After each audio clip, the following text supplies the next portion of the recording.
అందరికీ నమస్తే. మనతో పాటు ప్రముఖులు, రాజకీయవేత్త అయినటువంటి నందిమండలం వేణుగోపాల్ గారు, AICC national coordinator, OBC department, Karnataka state incharge sir మనతో పాటు ఉన్నారు. నమస్తే సార్. నమస్కారం అండి. సార్, ప్రస్తుతం కర్ణాటక స్టేట్లో కొంచెం ఉద్రిక్త పరిస్థితి అయితే నెలకొంది. అంటే కాంగ్రెస్ ప్రభుత్వం వచ్చి 2.5 ఏళ్ళు దాటింది. సో ఇప్పటి వరకు సిద్దిరామయ్య గారు సీఎంగా ఉన్నారు. అయితే ఫస్ట్ ఏదైతే నిర్ణయం తీసుకుందో దాని ప్రకారమే డీకే శివకుమార్ గారిని సీఎం చేయాలని చెప్పేసి కొన్ని వాదనలు వినిపిస్తున్నాయి. ఇప్పుడు హైకమాండ్ ఏమని నిర్ణయం తీసుకోబోతుంది సార్? నేను కర్ణాటక స్టేట్ ఇన్ఛార్జ్గా ఉన్నాను. అక్కడ పరిస్థితిలో ఒక అవగాహన ఉంది. కాంగ్రెస్ ప్రభుత్వం ఏమి ఒక గ్యారంటీగా ఎన్ని సంవత్సరాలు ఇల్లు ఉండాలి అలాంటివి ఏమి ఉండవు. కానీ అది పార్టీలో ఒక చర్చలాగా వచ్చింది.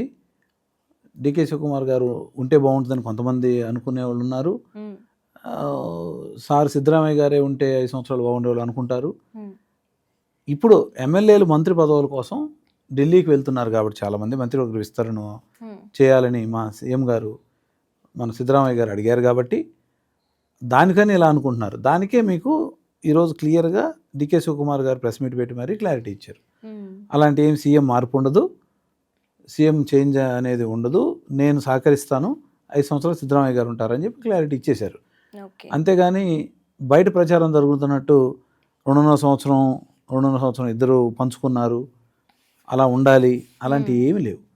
అయితే ఎలాంటి కారణాల చేతైనా హైకమాండ్ పార్టీ పెద్దలు అటు రాష్ట్రంలో కానీ అలాంటి వాతావరణం ఏదన్నా ఉండి అలాంటి ఆలోచిస్తే ముందుగా అందరికీ చెప్తారు అందరూ. అంతేగాని ఈ హడావిడి, ఈ మీడియాలో వచ్చే ఈ కథనాలు అవన్నీ నమ్మాల్సిన అవసరం లేదు.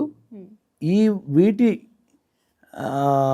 ఆరోపణలు వీటన్నిటికీ ఫుల్ స్టాప్ పెడుతూ డికే శివకుమార్ గారు దాన్ని ఖండించడం జరిగింది. ఖచ్చితంగా క్లారిటీ ఇచ్చేశారు. థ్యాంక్ యూ సార్, చక్కగా వివరించారు. నమస్కారం అండి. ఈ వీడియో ఫస్ట్ టైం చూస్తున్నట్లయితే మన ఛానల్ సబ్స్క్రైబ్ చేయండి, లైక్ చేయండి, షేర్ చేయడం మర్చిపోకండి. ధన్యవాదాలు.